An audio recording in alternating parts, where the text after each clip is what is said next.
I have a question from the chat pod, Sure. or from the Q&A. Sebastian Salazar asks, while you were editing Everything Everywhere All at Once, did you draw inspiration from any specific films, editors, or genres specifically? The film incorporated so many genres and styles. I would love to know what influences drove the creative side of the editing process. Yeah, I mean, I think there are a lot of obvious ones in this. So The Matrix, this movie is basically, Dan Kwan always says, it's The Matrix if my mom was Neo, is the way that Dan Kwan describes it. And The Mood for Love, obviously. You know, every Jackie Chan movie ever made. And I personally was watching a lot. Oh man, we watched as a point of reference of just the no rules approach to filmmaking, Holy Motors. If y'all haven't seen Holy Motors, just go watch it. It's a movie that just shows you that you don't have to follow any rules. You can do whatever you want. So that was a big one. For me, like Fist of Legend was the Jet Li version was a huge reference for the fights. Everything by Wong Kar-wai, everything by Ho Xiaoxin, like 3 times, which is funny because it's so slow, but it's one of my favorite films. And then there's work from video artists, you know, Khalil's work, Arthur Jafa's work, who's a visual artist. You know, just there's so many incredible. Every genre, we hit every genre in this film. So there was all these small references that we would watch.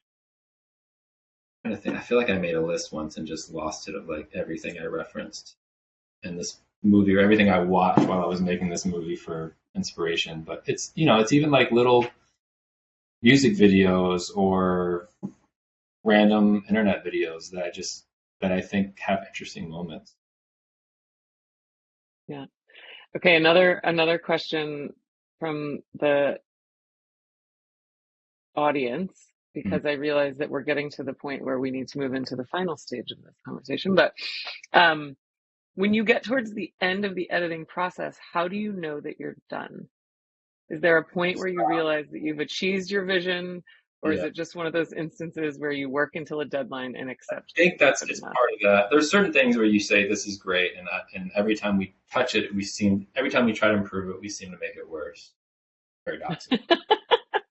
You know, you might make a certain part of it better, but then somehow it loses its magic and you can't figure it out. Then at that point, you probably need to leave it alone or get other eyes on it. But there is definitely deadlines are very helpful, and I hate deadlines. And every time I get a deadline, I'm like, this is bullshit. It's just arbitrary. Like, you know, why are we going for this film festival? Let's give us more time. And every time I have to work toward the deadline, I realize like, wow, we wouldn't have gotten that done if we hadn't. So I have a love-hate relationship with deadlines. But I think you do just have to stop sometimes. You just have to say, I can't make it any better with the time that I have. Although I will say there are times where sometimes it's like, I don't know if you guys have experienced this, but like you'll do your first cut of something and it's really emotional, but really, really rough. Then every time you polish it, it gets worse and it doesn't hit the same emotional notes. So occasionally, like I'll just end up going backwards to a rougher version that's not as polished, but that feels better. Because it always doesn't matter how nicely done it is and how good the transitions are if it doesn't feel right. So in general, if you watch something and it feels good and it's invoking the emotions that you want, like I get scared to mess with it too much at that point, you know? Yeah. I wanted to talk a little bit about kind of what a special film this is and how what you all thought the life of this film was going to be compared to what happened. I mean, it's obviously like a very unique film from the perspective of the storytelling and the jumping between universes and just like sort of technically what a different sort of way of telling a story, but also it's a story of a community of people that aren't as often seen on film. And just going from being this small indie film to the success and how sort of celebrated the film was, what that experience was like for each of you. Yeah, y'all go for it first. I've been talking too much. When we work on this film, I had never thought any of these things would happen. Not that I don't believe in our film, but it was just very challenging. It was my first big job, put it this way, post school. I was nervous, and pandemic and a lot of the new things happening all at once, and so it was quite surreal, I would say. I don't know what Aashish would say, but that's what I would say.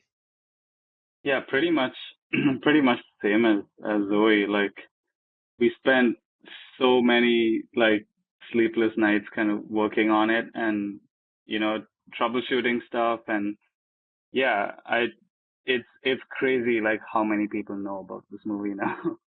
And yeah, it's the same as Zoe. This was my first like big gig, and yeah, it's so rewarding to see all the love it's gotten, and yeah, it makes all the hard work like so much more just worth it. We had a great time. The team was awesome.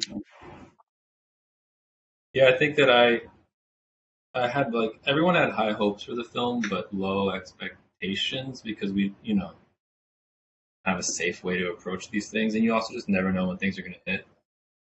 We were all going through the creation of this film in COVID lockdown, which was also really intense and strange, but really a wonderful, beautiful gift to have because it's a way to stay connected with your friends every day and talk to people and distract yourself and also work on something that feels important, And I remember doing the first screening and during my speech about kindness, like becoming very emotional, even though I'd seen it a million times, and thinking like, man, I wish this movie could come out right now in June of 2020 because I think people need to hear this, So, I remember Dan and Daniel, or maybe it was Dan Kwan, saying something like, I hope we make enough money where we can get to make one more film, just like maybe make some budget back. And he was at a coffee shop like the week after the movie came out, texted us and was like, I heard someone in the coffee shop like said they saw our movie, like how crazy is that? And it was now looking back on the fact that like at a certain point I felt like everybody was talking about it. That seemed very like cute.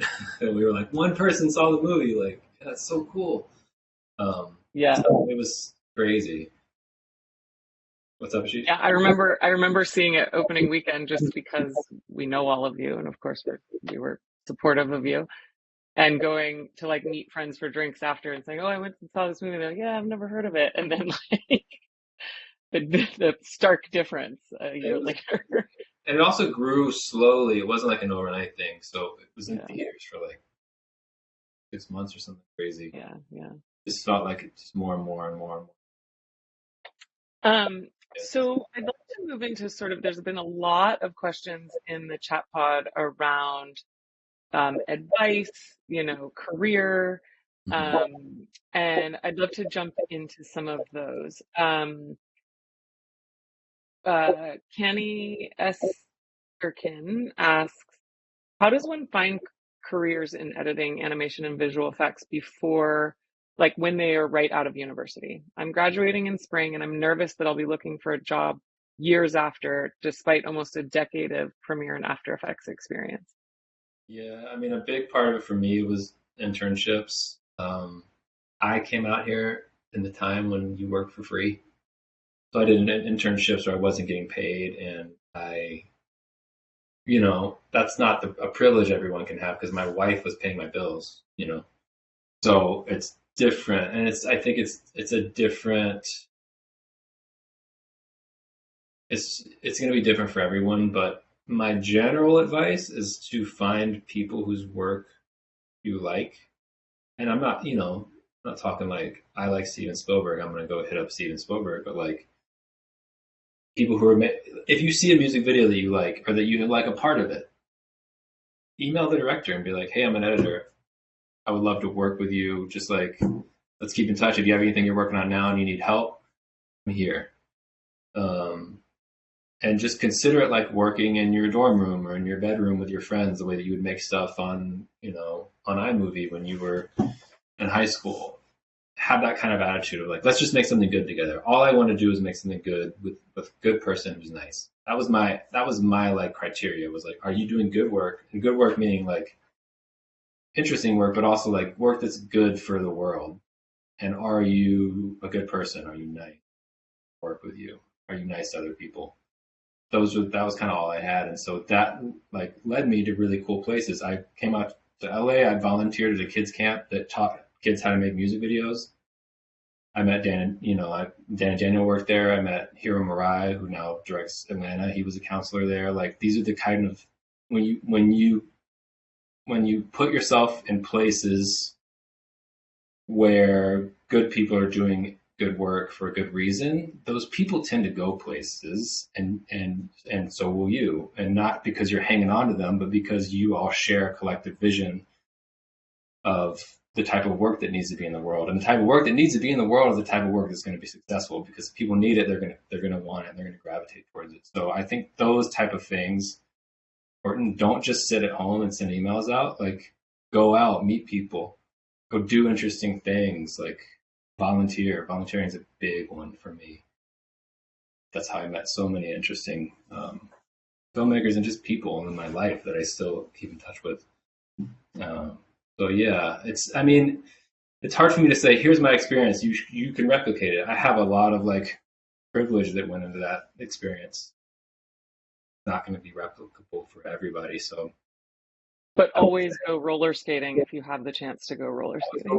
I think it's like, if you move, I tried to get a job in LA from Alabama for years. I was applying to jobs, I was emailing everybody. It just doesn't happen unless you can get in front of people, unfortunately. In my experience, this is 10 years ago, maybe things have changed, but like I had to come out here.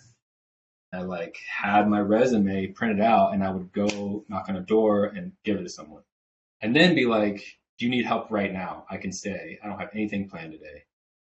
Wash your dishes, did a lot of washing dishes around good work, and so I think, in my experience, it's not going to be easy at all to get a job in a place like Los Angeles unless you can at least make a trip out here.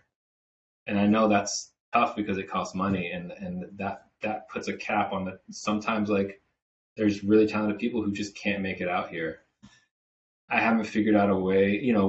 We've tried as much as we can as a company to, like, there was a woman who was in, I always forget if it's Memphis or Nashville, but it was a similar thing. Like, she reached out, we liked her, she liked us, we worked with her for 2-3 years. It's definitely doable, but I think that a lot of it comes down to how you present yourself, how open you are, and really just like if you vibe with people. So it's very nebulous, not concrete advice, but it basically boils down to like, be a good person and seek out other good people. Or try to be a good person. And even take the notes from that person that you don't like. Yeah, just be open. Zoe, Aashish, any additional sort of networking advice or how to connect with the, others? I feel like in post-production, it's very hard because it's such a solo experience a lot of times. And so getting out of that comfort zone of I'm just in a dark room by myself a lot of the time. How do you approach it, Zoe? Aashish and I, post school, we worked on almost everything. Aashish and I, we met at school, and we really liked working with each other, so we recommend each other to different jobs all the time. I sort of have the similar thing. I mean, we sort of have the similar thing as Paul, which is don't say no to people. So I remember post school, we did a lot of work, whether it's small, little pay or free, but I think I just took on everything as long as I can. I just took on everything that anyone reach out to me, whether it's a short or whatever. I would cut it, I would AE it, and that sort of helped me to really quickly expand my world in a short amount of time. So I say, yeah, definitely. I mean, it sounds so cheesy to say like work hard, but I do feel like in our industry, to a certain extent, you do need to work on multiple things. Like this builds your experience, you know, you practice your skills, and it also really expands your network. Yeah. Yeah, there were. Sorry. Go ahead, Aashish. Go ahead. Oh yeah, there were times we would do like we had a full-time job and like 5 part-time jobs. But yeah, also we were lucky to be in contact with a lot of alumni. Especially when you're coming out of university or coming out of college. There's, you know, it's great to get in touch with the people who have come before you, who can, you know, if they're in some position, you know what they've been through, they know what you've been through, so that really helps. I also think I'll say, as far as the work goes, don't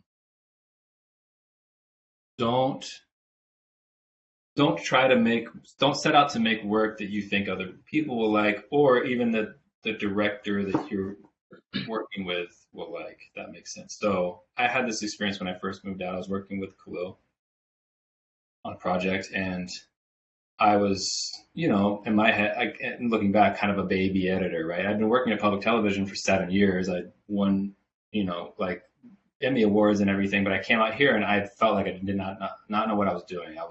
Everyone out here was on a different level than I was. So I was just like trying to get my like little deer, like newborn deer feet underneath me and like take my first steps. And I was working on this thing for days, and it was just not good. And finally Khalil was like, look, just don't try to make something that you think I'm going to like, because I can tell you're trying to make something my style, and it's not good. Just make something you like. And so I spent the day doing that, and he came back and watched it, and he was like, yeah, finally, yes, that is good. Keep doing that. So I think we can lose the fact that like our role in this process is to use who we are to make the project, the scene, the video, the film better with not just our technical skills and our ability to emulate a style that we think is cool or emulate another film, but with our emotional literacy and with our life experiences, and with the fact that I know what it means when someone says something like this. I know what that look means. I know that if I do this, it reminds me of the way that my mother sang Amazing Grace to me every night. You know, like that kind of stuff is the stuff that makes filmmaking and art feel really universal. Like the more personal it is, the more universal it becomes, because it feels like you can tell it's a real story from real. So that's as far as the work, that's my advice. Don't shy away from putting who you are into it. You know, there's another piece of Canny's question that I want to address, and that is despite almost a decade of Premiere and After Effects experience. And what it makes me think of is, I did another panel with an editor, Monica Salazar, and she was talking about sort of making that transition from assistant editor to editor, from post PA to assistant editor, and what she said was always be editing and always think of yourself as an editor. That even if you have some downtime, like be cutting and practicing your craft, and that will make the other people around you think of you as an editor, and recognize that editing is really where you're focused. That makes sense. Just having the perception of other people, then they'll think of you as like, oh, I'm looking for an editor. Oh, I'm that person's an editor. I always see them cutting, right? They're always talking about, you know, like. Yeah. I think that's great advice. And I think that it's also like, you're going to be given, if you can get yourself in the position where you are given opportunities, and you get that opportunity, what good does it do you if you turn out a piece of work that anyone could have done or any AI computer program could have done? Like, do really interesting, strange things. Have a strange sensibility. Watch the weirdest stuff you can. Watch as much films from other places as you can, and because it doesn't matter if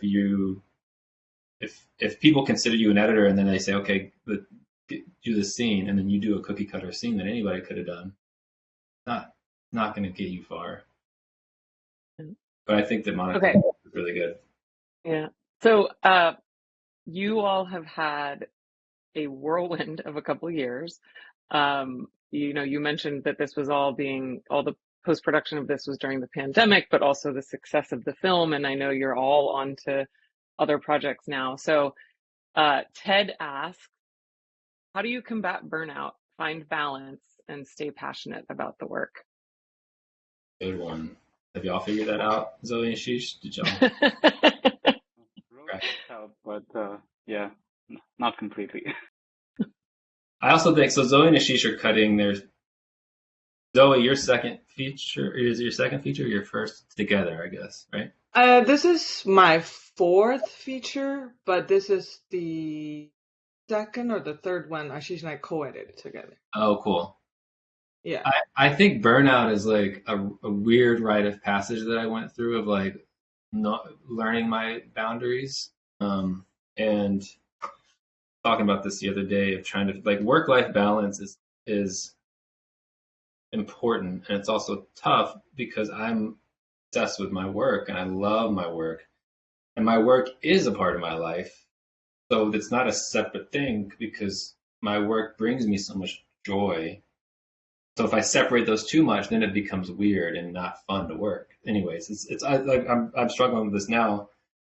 I do think that like you do more interesting work when you live a more interesting life, and when you look like our job is tuning our emotional instrument, right?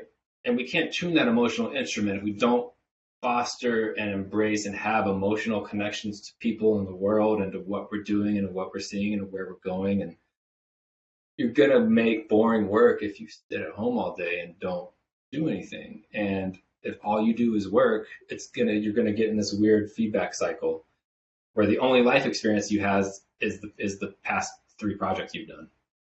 And when you hire someone, and when a director hires someone, they don't want that. They want you. And they want you to be a full person who's well rested and well fed and not, like that's good for the project. So I'm still trying to figure out how to do that. I do know that as much as I try to like not work late nights anymore, not work weekends, like some of my best ideas happen at 2 a.m. because your conscious brain shuts off and your weird instinctual brain turns on, and you start making decisions that make no sense. So instead of saying, I'm not going to ever work a late night again, I'm saying, how can I do that in a way that's fair and kind to my family and to my body and to the project, so that I can not do it and then show up at work at 6 a.m. or 8 a.m. the next day and be exhausted and grumpy, and then I don't see my kids, and like that's the struggle that I'm having right now. So burnout is very real, and it's something that I think everybody in every industry has. My dad has it as a lawyer, my mom was a photographer, stepdad was a writer. Like everyone struggles with this, and a lot of it just comes down to because we care so much about the work that we do, and we do. And part of that is also, I'm going to ramble for a while because this is like what my therapy is about, is that we get a lot of our self-worth from our output, from what kind of work that we do. And I think it's important to separate the fact that like we're going to do a lot of bad work as editors. Doesn't mean that it's going to end up being bad, but like the end product is, you'll discover the more you work, the end product is 5% of your output. For the most part, you're going to work 6 months on a project. 5 of those months, you're going to be doing terrible work with occasional moments of good stuff sprinkled in. And you have to like accept the fact that you are capable of generating really bad work over and over and over and over again. And realizing that that's part of the process to get to something good, and that the good output that you have is a very small part of the work that you're doing. And that's been helpful for me for just being like, the work that I do is not a reflection of who I am in the world. It's a part of it, but it's not the whole picture. What about you, Zoe? How do you find balance? The simplest answer would be take a break. Definitely you should. I remember when I just graduated, I'm so afraid of so afraid of being jobless. Like you finish this project, you're going to be off this project by this time. I think I would start panicking a month before, be like, okay, where's the next one? And then at the end, what I realized is just that you are I found myself super tired to the point like, you start to hate what you're doing. And that's when it hits me like I'm not helping myself. Like I'm not doing the right thing. I'm actually hurting myself. So now I like to take breaks between projects. I definitely will, take a break, even if it's a week, 2 weeks, just to do something rather than sitting in front of a computer. I don't even watch movies sometimes if I'm on a break, just to get away from this world a little bit. And that would really help. I would say. And I don't know, Aashish. I like just doing something completely unrelated. I've been taking quite a few like road trips, maybe over the weekend and stuff. So that helps me kind of recalibrate a little bit, and then feel terrible for the next week, and then do it again. It just keeps me going. But yeah, just doing something completely unrelated. But yeah. I think too that like real quick, I've learned that boundaries are less like, I felt like early on in my career, if I dropped a boundary, it was like dropping a bomb and I could possibly lose a job. Like saying that I stop work at 7, which now to me is even late. I was like terrified to say I work from 10 to 7 or 9. But doing that, I found directors are a different breed because this project that they're doing is their one shot, right? Every project they do, if they mess it up, they may never work again. They're going to push themselves an insane amount, and they're going to want you to be there with them, even if they don't realize that they're doing it. So saying, all right, hey, we're going to work from 9 to 6 every day, and then we're going to take a break, then we're going to start the next day. We're not working weekends. They might push back on that. In my experience, as long as you stay on top of it and you're doing good work, and by the end of that first week, you say, if you look at all this stuff we've done, we're in a really good place. They're going to be like, they're going to be so happy that they are working regular hours, that they don't have to work the weekend. And they're going to start trusting you. But it really, it depends on you really pushing yourself and doing good work in it. But like boundaries, my friend always says, like boundaries are love. It's a way of saying like, this is what's best for everybody. This is what's best for the project. Because if you get burned out in the first week on a 6-week project, by week 6, you're not going to be making insane decisions, So experiment with setting those boundaries, and just, some people might not want to work with you, but trust me, you don't want to work with those people. You're here. All right, guys. Well, we have come up on the end of our time today. I don't know if you guys have been able to watch the chat pod at all, but I mean, just so many thank yous, so many people saying how inspired they are by you and everything that you all have shared with them today. I know a lot of people have been asking in the chat pod. Yes, the recording of this will be shared out via email soon. So you will be able to go back and listen to all of this again, I guess, if you want to, or for anybody who had to drop off early. But Paul, Zoe, Aashish, we appreciate you so much. You're so incredibly talented, and I can't wait to see what's next from all of you. So thanks for being here with us. Thanks for having us. Thank you. I'll also say, thank you so much. Anyone wants to, if they're in LA and they want to reach out to Parallax, just look us up. We're open. Wow. That's an offer. And it's a very cool space, I would say. Yeah. All right, guys. Thanks so much. Have a wonderful weekend, everyone. Bye. Bye. Bye.